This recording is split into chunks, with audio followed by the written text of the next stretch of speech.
Olá pessoal, tudo bem com vocês? Eu sou Adilson, doutor em Economia, e essa é a nossa aula 3, Curva de Possibilidades de Produção. O que é a CPP, a Curva de Possibilidades de Produção? Ela representa as combinações máximas de bens que podem ser produzidos com os recursos disponíveis. É o limite da economia. Mostra os limites produtivos, ilustra escolhas, trade-offs e escassez, e é um conceito central na microeconomia básica. É como um mapa das possibilidades de produção, do que dá para ser produzido. Basicamente, então, a economia ela sempre vai operar dentro de limites, do que ela pode, das fronteiras de possibilidade, e a CPP é a melhor forma de visualizar esses limites, essas fronteiras, e entender como que as escolhas e as decisões dos agentes econômicos, elas surgem, elas aparecem. A relação da CPP e a escassez, então. Os recursos eles são limitados, não dá para ter tudo, e não é possível produzir tudo ao mesmo tempo. A CPP mostra onde a produção pode ir, até onde ela pode ir. E todo ponto fora dessa fronteira é impossível com os recursos que temos atualmente. Por exemplo, se uma economia quer produzir mais carros, talvez ela vai precisar produzir menos, abrir mão de produzir computadores. Se uma economia deseja aumentar a produção de soja, talvez ela vai ter que reduzir a produção de milho. Ou seja, sempre tem uma troca porque o recurso ele não cresce na hora, ele não cresce instantaneamente. Aqui é o gráfico da curva de possibilidades de produção, ou a fronteira de possibilidades de produção, onde o eixo Y é o nosso bem A e o eixo X é o nosso bem B. O gráfico mostra uma curva em forma côncava, basicamente para indicar que os custos eles são crescentes. E os pontos na curva eles vão representar a eficiência. Pontos dentro eles vão indicar ineficiência. Por quê? Porque não está sendo aproveitado todos os recursos que a economia tem disponível para realizar a produção de um bem, por exemplo. E os pontos fora da curva, eles são impossíveis de ser alcançados. Por quê? Porque não tem recurso o suficiente para produzir aquele bem. Tranquilo, né, pessoal? Até aqui deu para entender tudo. Qualquer dúvida é só deixar aí nos comentários. E visto que a economia ela sempre vai precisar fazer escolhas, aí entra o custo de oportunidade também na nossa curva de possibilidade de produção. Ou seja, para produzir mais de um bem, é preciso reduzir a produção do outro. O custo de oportunidade é a quantidade sacrificada do outro bem. É o que a gente deixa de produzir. A inclinação da curva representa esse custo, e as curvas côncavas indicam custos crescentes. A CPP, então, ou a fronteira de possibilidades de produção, ela funciona basicamente como uma régua, que vai mostrar para nós o quanto que precisa ser sacrificado de um bem para aumentar a produção do outro. E esse sacrifício daí, ele cresce conforme a gente se afasta do nosso ponto ideal.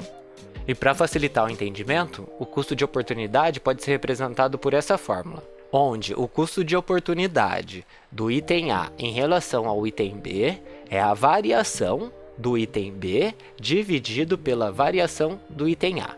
Ou como a legenda explica para nós, o quanto de B eu devo abrir mão para produzir mais uma unidade de A. Por exemplo, se aumentar a produção de A em uma unidade e exigir a renúncia de 3 unidades de B, então o custo de oportunidade é de 3. E se mais à frente da curva precisar de 5, então o custo vai aumentar. E já seguindo essa lógica, agora a gente cai na eficiência produtiva, onde os pontos na curva eles vão sempre representar o uso pleno dos recursos, os pontos dentro representam o desperdício, a ineficiência, recurso ocioso, e os pontos fora eles são inviáveis, não dá para ser feito. E a eficiência depende de tecnologia e boa alocação. E é justamente essa eficiência aqui que pode mudar, que pode alterar conforme a capacidade produtiva aumenta. E então o que desloca a nossa CPP, a nossa fronteira de possibilidades de produção? O aumento da CPP, ele representa um crescimento econômico. Basicamente, a economia consegue produzir mais. E isso pode ocorrer com avanços tecnológicos, mais capital, mais força de trabalho e aumento da produtividade. E assim, a curva ela desloca-se para fora. E aqui acontece um negócio interessante, pessoal. Quando a curva de possibilidade de produção, ou a fronteira de possibilidade de produção, ela se desloca, aí já não é mais nem questão de escolha. Aí é como se a economia tivesse evoluído. Significa que ela aumentou a sua capacidade de produzir. E é algo fundamental para entender o desenvolvimento econômico de longo prazo, de uma economia, de um país. E para facilitar a visualização, então, o gráfico mostra para nós a CPP inicial, a nova CPP deslocada para fora, e é como se a economia tivesse ficado mais produtiva. E como a legenda informa, os avanços tecnológicos, eles permitem à economia uma maior capacidade produtiva. A economia ela consegue produzir mais de ambos os bens, tanto do bem A quanto do bem B, com os mesmos recursos. Como, por exemplo, a robotização aumenta a produção com os mesmos recursos, o treinamento melhora a capacidade dos produtores, maior a produtividade, a agricultura com fertilizantes modernos aumenta o rendimento, indústrias com máquinas mais eficientes ampliam a produção. Faz sentido, né, pessoal? Mais eficiência, mais produtividade, crescimento maior. Agora, uma questão para treinar e fixar o conteúdo. Um ponto dentro da CPP, da curva de possibilidades de produção, representa opção A, uso eficiente de todos os recursos, a opção B, produção impossível com os recursos atuais, a opção C, desperdício ou capacidade ociosa, ou a opção D, crescimento econômico. Eu vou deixar um tempo para vocês e na sequência eu já venho com a resposta correta. Valendo!